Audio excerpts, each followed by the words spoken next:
Hey guys, welcome back to PixelCity. I'm Joy, and today we are going to discuss something about the smart objects in Photoshop. That's right, we are going to discuss of the smart objects in Photoshop. So basically we will be discussing about a practical example. Okay, then we are going for the Photoshop example.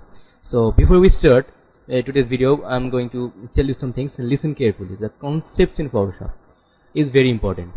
If you want to be creative in Photoshop, if you want to edit a perfect image, the concepts are very important, and in that cases a concept like the smart objects comes. So many of you may have a problem, or if you are new to Photoshop you may not understand what the smart objects are. So I hope after watching this video the concept gets clear, totally gets clear. So without any further ado, let's get started. So before we start editing with this image, let me tell you what the smart objects in Photoshop is with a simple example. Suppose you are given a piece of paper and with a pen and a pencil. You were supplied with a pen, pencil and eraser. Okay, now you were asked to draw this model on the paper. At first you are taking the pen and drawing up the model. Suppose you have done something rotten over here, you have done some mistakes over here. Now as you are doing with the pen, there is no chance that you can recover it, so it's totally wasted. The only thing you can do is restart it again, take a new piece of paper and do with the pen. That's a bit irritating, right? But if you were doing with a pencil, you could have easily erased out this layer, or sorry, it's not a layer, it is out this part, and you have corrected with the pencils. So the smart objects are just the pencils in Photoshop, pencils and erasers in Photoshop.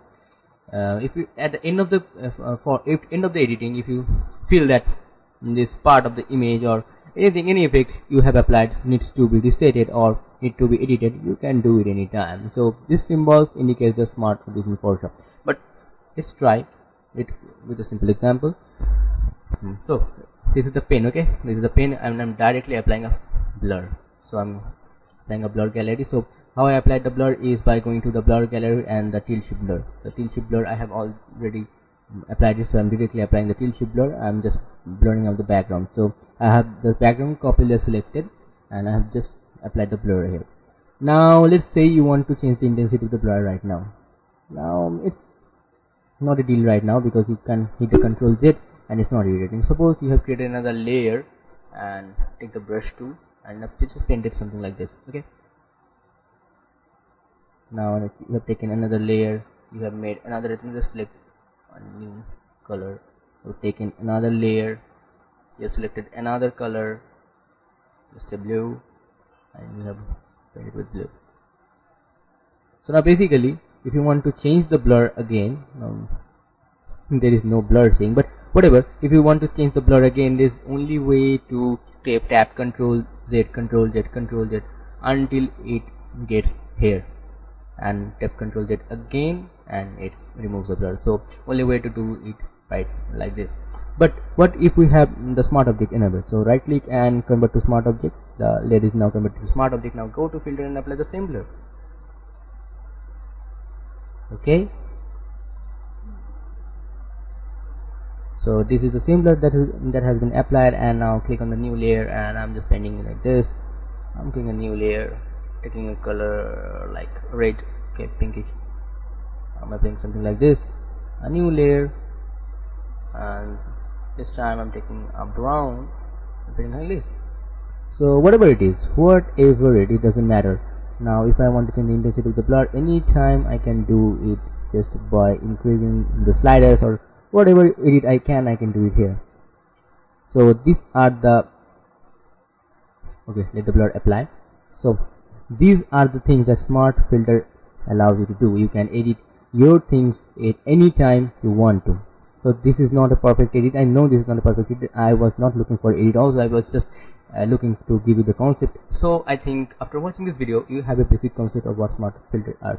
So this is just the blur effect I have just given. You can add any kind of adjustments, but I always recommend not to, even if it's a smart object, not to apply the adjustment like this. Go to the adjustment layer, these are called the adjustment layers, and apply any adjustment that you need. So by this way it's a lot more simpler. So let's say I want to add a hue saturation, so I'm taking the hue set all the way down and saturation all the way up. It's just for already right next to this. So maybe this is the thing, hide this layer. This is the parts that were being affected by the hue saturation.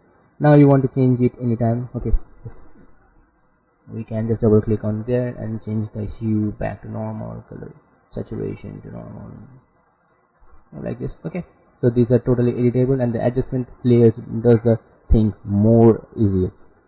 So this is today's video was up to this. I have just tried to give you a basic concept of the smart printer. Now that you have understood what smart printers are in Photoshop, be sure to give a thumbs up or like my video and subscribe to my channel for more such contents like this.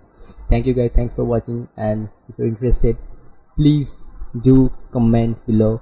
If you are interested in any tutorials like this, please do comment below and tell me what kind of tutorials you need or what kind of concepts do you need. I'll be back with many more new tutorials, and thank you guys, thanks for watching again, and have a good day.